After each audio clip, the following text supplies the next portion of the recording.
Moi bons días a todos e a todas. A verdade que son case 2 anos a fronte da Diputación e en cada encontro que se fai ca veciñanza, cada visita que se fai a un concello e cada xornada de traballo, pois se non nos damos conta que vivimos nunha provincia extraordinaria. Unha provincia extraordinaria grazas a veciños e veciñas como os de nós, que con esa paixón, esa entrega, ese ao vosso tempo, impulsades ano tras ano esta grandísima festa que fai este concello, a provincia e Galicia, que sexamos un destino turístico de primeira. Por lo tanto, eu o primeiro que quero facer é agradecer o convite para estar nesta emblemática celebración que xa ten máis de medio século de vida. No capítulo de agradecementos quero facer unha mención moi especial. Unha mención, pois, que non podía ser, como non, a nosa prezada alcaldesa Nidia Arévalo, unha servidora pública cunha longa e exemplar trayectoria, é o que lle queda, e unha merecedora que, sin lugar a duda, é o exemplo de que todos aqueles proxectos complexos os fai realidade, ademais, unha facilidade espantosa. Escoitaría tamén máis dunha vez que vivimos nunha provincia extraordinaria, composta por 71 concellos da provincia, de costa e de interior, e que temos moitísimos tesouros que, cando descubrimos, enamorámonos deles, e logo pois deixamos un pedaciño de nós que neles automáticamente provoca que teñamos que volver. Isto é o que ocorre en Mos e na Festa da Rosa, un evento que ensalza a cultura, que pon en valor a historia de Mos, unha celebración que aquí provoca que se acheguen libros de persoas cunha programación cultural, gastronómica, deportiva, que se supera ano tras ano, e logo pois, que é un motivo de peso para reforzar os lazos familiares de amizade e tamén de identidade da nosa terra.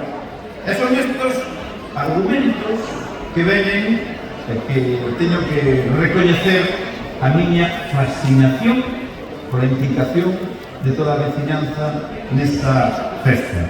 E logo, pois, igual que os méritos que acumulan as vadedoras e os valedores, que se pode decir deles que non se saiba.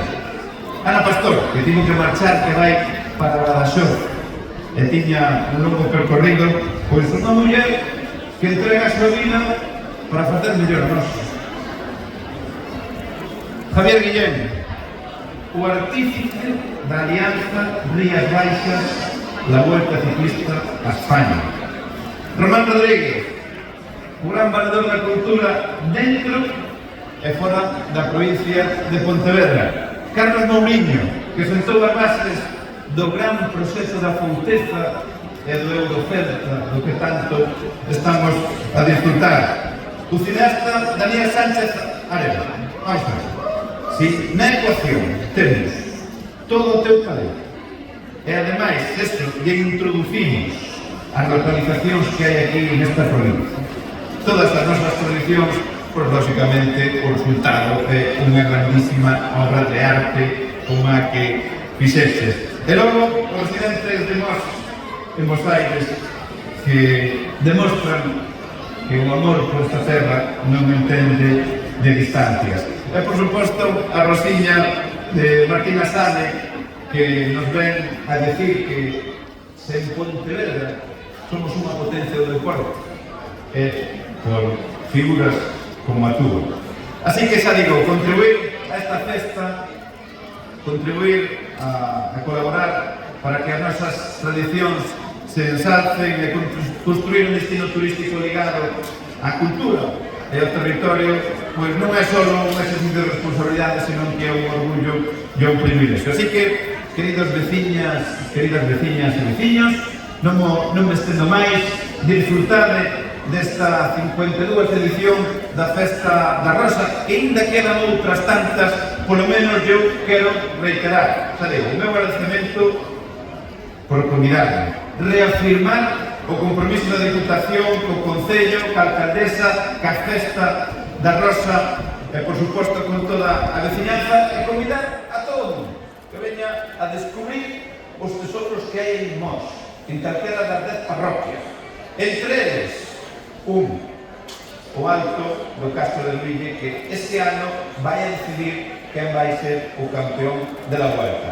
E xa sabedes que en proba repite. Mais nada, moitas grazas, que viva Mos! Muchas gracias, Luis López, presidente de la Diputación Provincial de Pontevedra, para pensar o alto de la palabra.